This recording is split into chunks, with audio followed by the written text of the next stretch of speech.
I was on a cruise ship with my girlfriend when I saw a man cheat on his wife.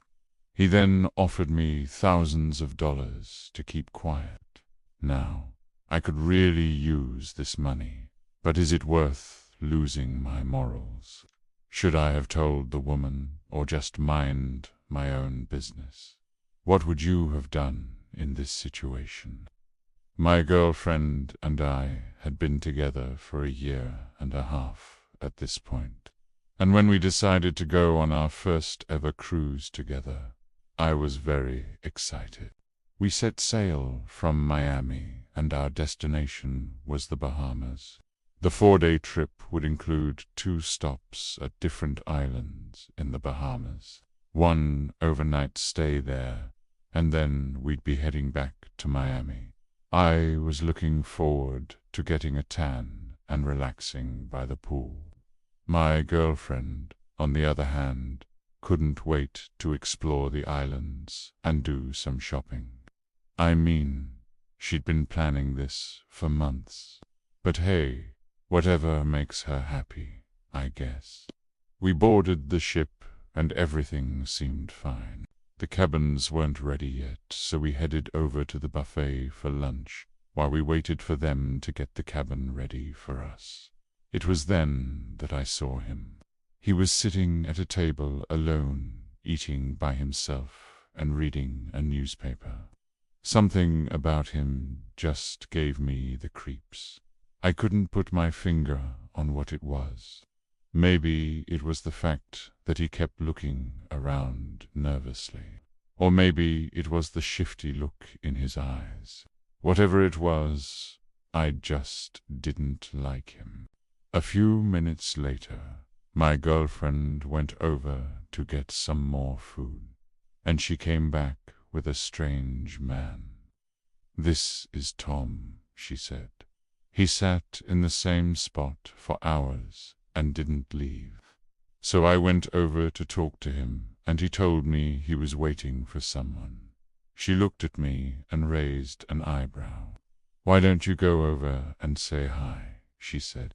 Now, I really didn't want to, but I didn't want my girlfriend to think I was being rude. So I went over and introduced myself.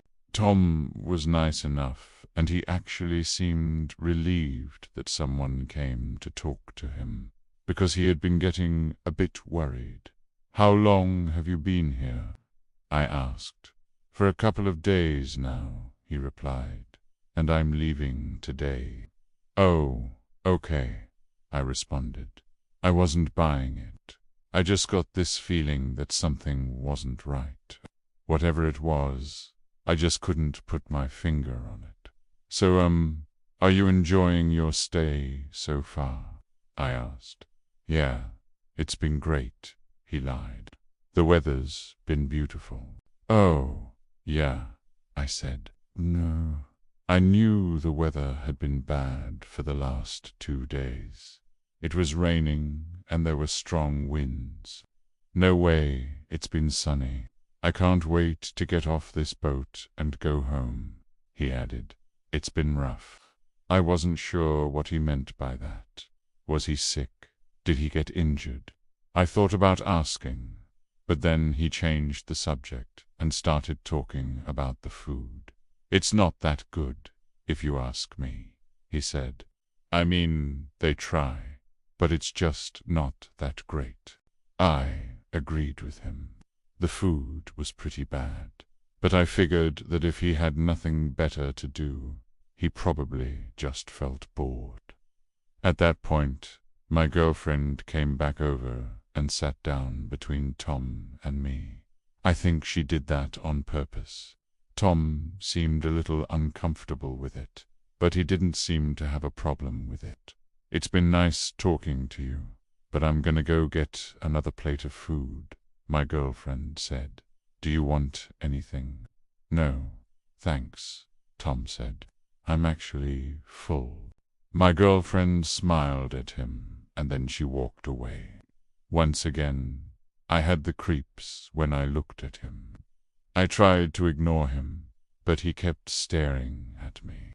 Finally, My girlfriend came back and whispered in my ear, "That guy is creepy. Let's get out of here." I agreed, and we left him alone. As we walked away, I heard him yell, "Hey, you!" But we kept walking. We didn't say a word to each other for the rest of the day. We spent most of our time at the pool, trying to forget about that weird encounter. But every time I looked over at the buffet, I saw him sitting there alone. The next morning, we woke up early and decided to grab some breakfast before heading to the island. When we got to the buffet, who do we see? Him. He was sitting at the same table as before. My girlfriend and I decided to just ignore him, and we sat down at a nearby table. But that's when he started yelling at us. "You guys are ignoring me on purpose, aren't you?" he screamed. "What do you want?" I yelled back. "Leave us alone," my girlfriend said. He stood up and started walking towards us. I stood up too and took a step back. "Don't come any closer," I threatened. He stopped and sat back down. At that point, I felt bad. I mean, I didn't know what was wrong with him, but he definitely wasn't well. Maybe he was mentally unstable. Maybe he had some kind of disease. Who knows? But it was clear he wasn't right in the head. When we got back to the cabin, we found a note from our cabin boy. It said that we had an early lunch and dinner reservation. I checked my phone and realized that I had a text message from an unknown number. It read, "I know what you did yesterday. If you tell anyone, I will deny it. You don't want to mess with me, do you?" It was then that I realized who this man was. He was the husband of a woman who was on the cruise with us. I didn't know their names, but I knew he was married, because I had seen her wearing a wedding ring. It had a big diamond on it, the kind that only a rich person could afford. I decided to take the chance and respond. I texted, "What are you talking about?" A few minutes later, I got a reply. "You saw me with that girl yesterday. If you tell anyone, I'll deny it," I responded. "What do you want from me?" The response came back almost instantly. "Meet me at the bar at 9 p.m. We need to talk." I told my girlfriend about everything that happened, and she was mad. "This is crazy," she said.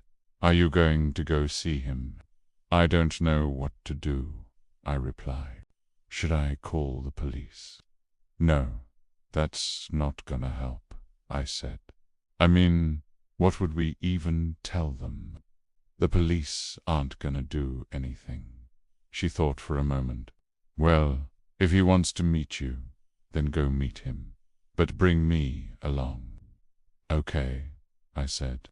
At 9 p.m. sharp, we were at the bar waiting for him to show up. My hands were shaking. I couldn't believe I was actually doing this. My girlfriend held my hand to calm me down. "It's gonna be okay," she whispered. A few minutes later, he arrived and he sat down. "Thank you for coming," he said. "I need your help," he added.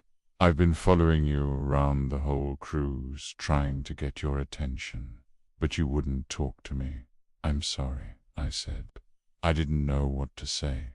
"I understand," he replied.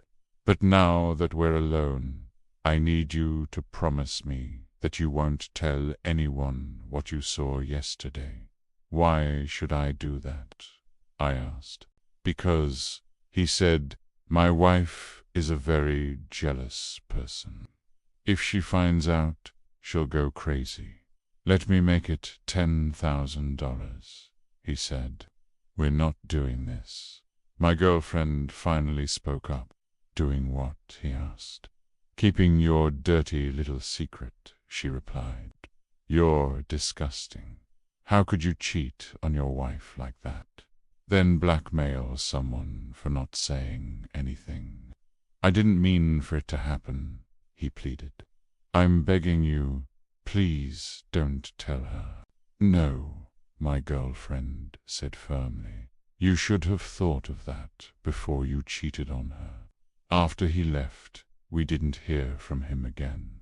I didn't see him at the buffet, nor did I see him anywhere else on the ship. In fact, I never saw him again. To this day, I still wonder if he told his wife what happened. I hope he did, because she deserved to know the truth. As for me, I learned a valuable lesson. Don't go on cruises. There are too many weirdos there.